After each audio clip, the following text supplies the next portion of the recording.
Ça il fallait s'y attendre. Après une journée pareille, impossible de s'endormir. Qui a bien pu dire qu'être fonctionnaire c'était la planque? Je le défie de passer 8 heures à la caisse, particulièrement un vendredi en plein été. Je hais définitivement nos clients. Ils sont pauvres, ne peuvent pas partir en vacances et viennent se venger à mon guichet. Ils font leur scandale, ça leur occupe le vendredi après-midi et ça leur fait quelque chose à raconter pendant le week-end. Et moi je suis là, trop énervée pour trouver le sommeil. Les collègues diraient que c'est normal que nos clients soient nerveux car c'est la pleine lune. Bon sang, fichez-lui la paix à la lune. Moi je l'aime, beaucoup.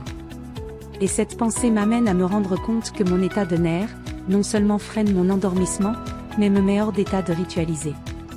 Et pourtant, nous sommes nuit de pleine lune, un vendredi et en plus nous sommes le 31 juillet. Allez ma fille, secoue-toi. Un bon bain aux huiles essentielles, avec quelques bougies flottantes, une tisane avec un peu de valériane, un peu de méditation allongée sur ton lit, et peut-être pourras-tu inverser la tendance. Je me souviens bien d'avoir fait couler le bain, je me souviens même d'avoir fait et bu la tisane, mais après. Quand donc me suis-je endormie? Car il a bien fallu que ça arrive, dans la mesure où maintenant, là, tout de suite, je viens de me réveiller, d'ailleurs. Qu'est-ce qui a bien pu me réveiller? Je reste un instant attentif à mon environnement, c'est ma chambre, je la connais. Il fait sombre. C'est le silence. Quoique. À bien faire attention, non, ce n'est pas tout à fait silencieux. Je perçois un son, assez lointain. En tout cas pas très fort. Mais de là à me réveiller. Je me concentre jusqu'à réaliser que cela ressemble à un tambour que quelqu'un battrait d'une façon très régulière. Waouh! On se croirait dans Jumanji. Il faut que je tire ça au clair. J'enfile rapidement un short et une brassière, une paire de sandales et je sors de chez moi. Il ne fait pas si sombre, la lune éclaire pas mal le paysage alentour. Je suis un peu déçu, pas d'Indien devant chez moi. Il ne me reste qu'à trouver d'où vient le son et de me diriger vers lui. Peut-être faut-il y voir un appel? Avant je me serais traitée de folle et je serais retournée me coucher. Mais depuis que j'ai été initiée à la sorcellerie, et que j'ai accepté d'ouvrir mon esprit, je sais que tout peut arriver si on le veut, et je crois aux signes. Surtout aux signes. Celui-ci ne peut pas être ressenti autrement que comme tel. Et voilà l'ex-trouillarde de compétition qui part seule dans la nuit, à la recherche de la source d'un bruit de tambour, tout à fait improbable dans un village de 91 habitants qui se consacre majoritairement à l'agriculture. Et un petit peu à critiquer leurs voisins. Mais uniquement en journée, et certainement pas en battant le tambour. Je me ferme à tout ce qui n'est pas ce son.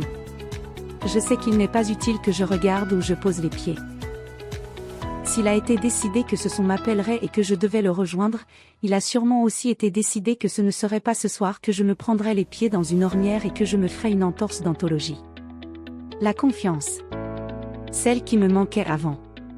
Maintenant j'ai confiance dans mon avenir, confiance dans ma vie, toujours pas complètement confiance en moi. On ne se refait pas totalement du jour au lendemain. Je sais que je peux apporter beaucoup aux autres, il faut encore que je me convainque que je peux m'apporter beaucoup à moi. Le son. Concentre-toi sur le son, oublie tes pensées parasites. Tu auras bien le temps demain. Je me rends compte que j'ai déjà dû beaucoup marcher, car, en me retournant, je ne vois plus les lumières du village. Le son est à peine moins faible. Je continue, pourvu qu'il ne s'arrête pas. Je serais bien ennuyée. Je ne sais ni dans quelle direction je suis partie, ni depuis combien de temps, et je suis tout à fait incapable de me diriger aux étoiles. Pas de marin dans mes ancêtres. Ça ne pardonne pas. Il y avait bien des forgerons et autres artisans du cuivre et du verre, mais s'ils m'ont laissé en cadeau l'amour de l'odeur du fer chaud, de la forge, du bruit du marteau, le fait d'être doué de mes mains et de savoir évaluer une distance à l'œil, de pouvoir tracer une droite à main levée, ils ne me seront d'aucun secours cette nuit si je dois rentrer chez moi dans la nuit. Tu t'éparpilles. Concentre-toi sur le son. Je repars. Celui, celle, ou ceux qui m'ont appelé auraient pu prévenir qu'il y aurait la rivière à traverser, et je fais quoi maintenant? Le son est de l'autre côté, je l'entends très nettement maintenant. Il est fort, envoûtant, hypnotisant même. Je suppose qu'il n'y a pas dissolution? Traverser l'eau, sans pont, sans gué, ça se fait à la nage. Bien. Nager égale mouiller. Reste plus qu'à ôter mes vêtements. Confiance. Je les retrouverai, c'est sûr. Confiance, confiance. Tu es toute nue, mais les paysans du coin sont chez eux. Allez, sorcière. On t'attend, là-bas. Je pose mes quelques vêtements sur une branche d'arbre et je m'engage dans le cours d'eau. Elle est très fraîche, ça me revigore et m'engourdit tout à la fois. Sensation étrange. Le bout des doigts et des orteils me picote, l'eau caresse mes seins et mon ventre, c'est bon. Le courant me fait un peu dévier de ma trajectoire, mais je reste convaincue que tout est prévu. Par contre, si ça pouvait ne pas durer trop longtemps s'il vous plaît. Mon corps s'engourdit et mes gestes sont plus difficiles. Lorsque je reprends pied sur la berge, je sais, à l'amplitude du son, que je suis extrêmement près du but.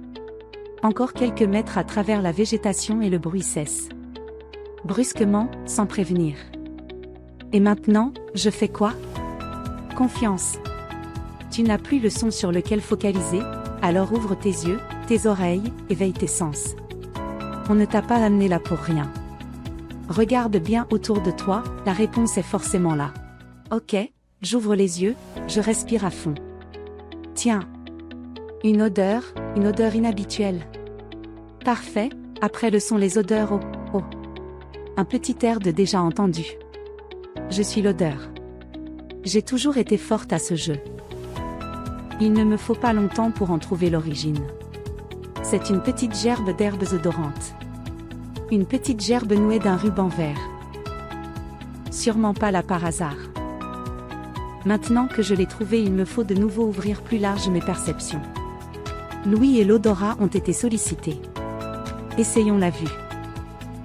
J'observe les alentours de ces herbes enrubannées, je remercie la lune pour sa lumière, et petit à petit je découvre une pierre qui dans cet environnement uniquement végétal se voit comme le nez au milieu de la figure et une branche fourchue, peut-être tombée d'un arbre. Peut-être. Mais vu la situation, ça semble la moins bonne réponse. La réponse la plus logique est con. Non. Stop. Cesse de dire on, tu peux dire les dieux car là vraiment, le doute n'est plus permis. Donc les dieux m'ont attiré là pour que je ritualise là. En pleine nature, loin des hommes, loin de mes repères habituels. Je vais ritualiser ici, sans mon atamé, sans ma baguette, mon encens, mon pentacle, sans ma bougie blanche, sans pomme et sans bière, mon vin. Ritualiser comme cela se faisait au premier temps. Réinventer le sabbat. Communier complètement avec les éléments. Je m'assieds, j'analyse, je fais l'inventaire. Que sais-je? Je sais que je peux tracer le cercle sans atamer. Mon doigt fera l'affaire. Je sais que j'ai à ma disposition bien peu de choses, mais beaucoup de choses en même temps. Je ne suis pas obligé de me limiter à ce qui m'a été mis à disposition car toute la nature environnante est à ma disposition. Le bâton. Il représente le dieu cornu, voilà une certitude. Les herbes. Leur odeur vaut largement celle de l'encens. Encore une certitude. La pierre. Je me rends compte que je ne l'ai pas encore prise en main pour l'observer. C'est une belle pierre, d'une couleur laiteuse, une couleur de clair de lune? Elle est trouée. C'est donc la déesse. Troisième certitude. Je sais ce que j'ai, à présent, que me manque-t-il? Il me manque tant de choses que j'ai rendues indispensables, mais le sont-elles vraiment? Il me manque la coupe. Il me manque la bière. Que ai-je ici qui pourrait en faire office? J'ai mes mains et j'ai la rivière. Je vais donc tracer le cercle sur la berge. Il me manque la pomme. Si j'avais dû trouver un pommier, ça serait déjà fait, j'imagine. Quoique, je n'ai pas fait attention à autre chose qu'au son du tambour en arrivant. Peut-être le pommier est-il entre ici et la rivière à laquelle je vais retourner tout à l'heure. Sinon je me contenterai de bail. Fin juillet, c'est bien la mort si je ne trouve pas un végétal mangeable en pleine nature? Dans le noir, d'accord. Revenons au mot-clé de la nuit. Confiance. Il me manque la cloche, Mais j'ai une voix et je peux chanter, surtout ici où je n'écorcherai les oreilles de personne. Les dieux seront indulgents, je le sais. Il me manque le pentacle. Ça c'est bien le moindre des problèmes, je le tracerai dans la terre meuble de la berge. Il me manque la clé, mais j'ai travaillé sans elle pendant un moment, je peux donc m'en passer. Il me manque mon collier et ma jarretière. Je peux les faire en herbe tressée. J'ai tout le temps qu'il faut. Même si le jour venait à se lever, je suis sûre que je ne serai pas dérangée tant que ce pourquoi je suis là ne sera pas terminé. Que me manque-t-il encore? Le feu, il me manque le feu, la bougie, même avec de l'imagination je ne vois pas ce que je peux faire pour pallier à ce manque. Je ne peux pas fabriquer de bougies, je n'en ai pas apporté avec moi, les dieux n'en ont pas laissé pour moi. Et même s'ils l'avaient fait, avec quoi l'aurais-je allumé? Pas de briquet, pas d'allumettes, pas de silex, de toute façon je n'aurais pas su m'en servir. Pas de pyrite, pas d'amadou, pas de tous ces trucs dont j'ai entendu qu'ils avaient servi à nos lointains ancêtres. Pas d'éclair providentiel. Bref, pas de feu. Pas de feu. Feu. Par le feu de ma volonté. Je requiers le droit de remplacer la petite flamme de la bougie par le grand feu intérieur, celui qui m'habite à chaque rituel. Pendant que je me dirige vers la rivière, portant les herbes, la pierre, la branche fourchue, et cherchant des yeux le pommier qui doit forcément être là, je me rends compte que, peut-être je ne vais pas dans le bon sens. Comment le saurais-je sans boussole, bon sang. Je n'ai pas de boussole, je ne sais pas où est le nord. Comment vais-je bien pouvoir faire? Je sais qu'on raconte que la mousse pousse sur le côté nord du tronc des arbres, mais j'ai pu constater l'une ou l'autre fois que la mousse pousse où elle a envie. Il me reste quoi alors? Les étoiles? Je ne sais toujours pas les lire. Tout juste si je reconnais la grande ours. La lune? Oui, elle est là, en haut, elle me regarde et doit bien rire. Laissez un citadin tout seul dans la nature et voilà le résultat. Le soleil?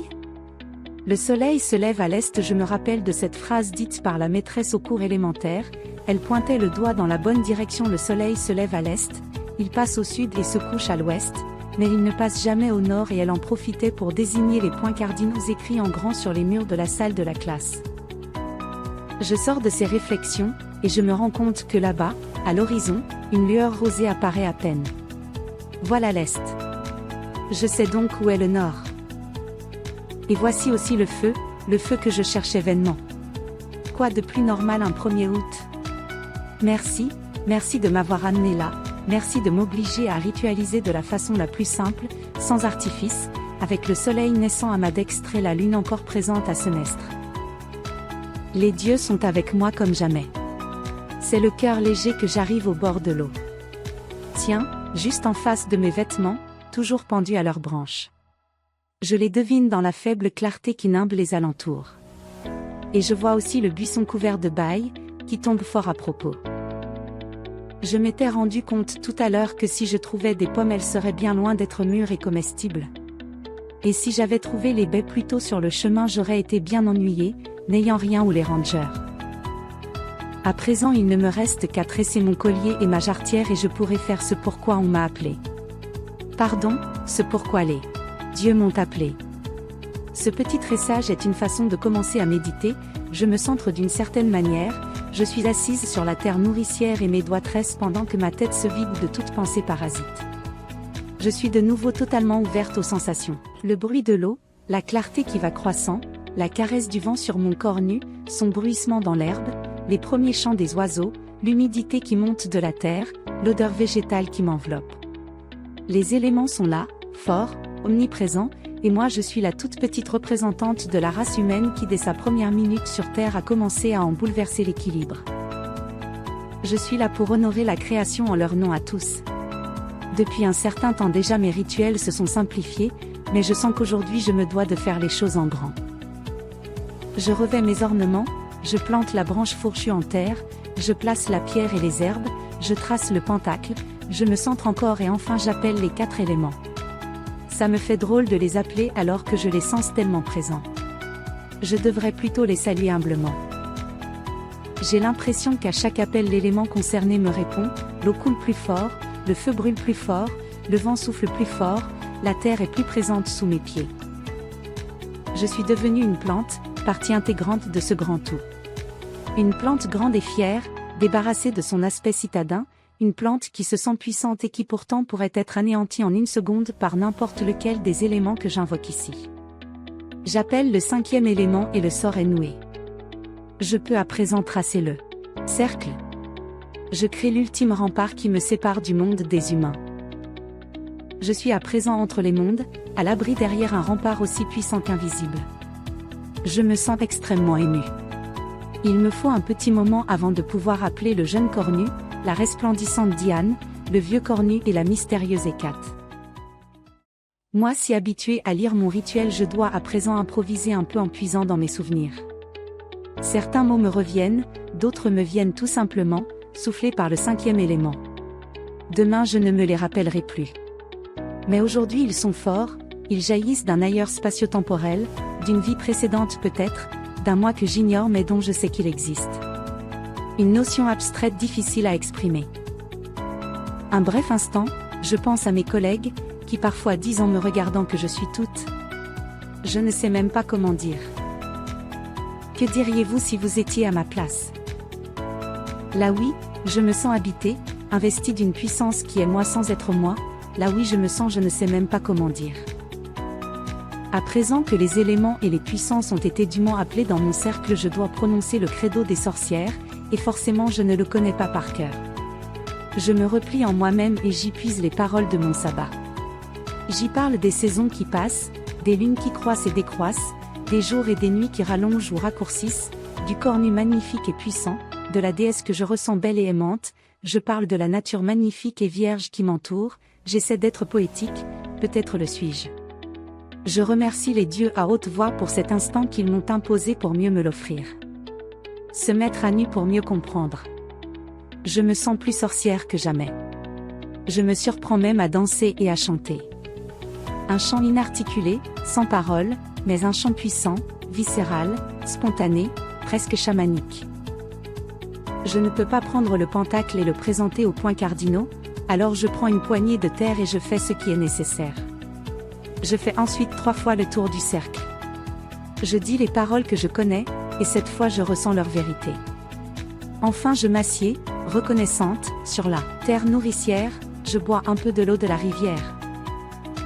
Je suis heureuse de me trouver là et je sais que je serai heureuse aussi de retourner à mon autre vie. Je me lie au Dieu avec le goût de l'eau claire, la vue du soleil qui embrase à présent tout l'horizon, l'odeur des herbes aromatiques, le toucher de la terre et le chant des oiseaux. Je mange quelques baies, je médite encore un moment et puis je sens que j'ai fait tout ce qu'on attendait de moi. Je remercie les dieux de m'avoir assisté et d'avoir veillé sur moi. Je défais le cercle. Le rite est achevé. Et puis je reste là jusqu'à ce que le soleil soit complètement levé. Le ciel a pris sa couleur bleue estivale, il ne reste pas la plus petite trace de rose. La lune est toujours présente. Je lui souris. Et après un dernier regard à mon lieu sacré d'un jour, je me laisse glisser dans l'eau froide pour rejoindre l'autre bord, le côté des vivants, le côté des humains, le côté du quotidien. Je termine ce processus de retour à ce qu'on appelle la civilisation en enfilant mes vêtements, mais je n'arrive pas à me décider à mettre mes sandales.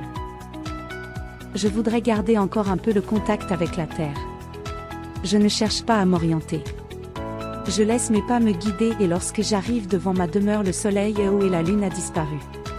J'ai définitivement repris pied dans la réalité, mais finalement, je me le demande, tout cela a-t-il vraiment eu lieu?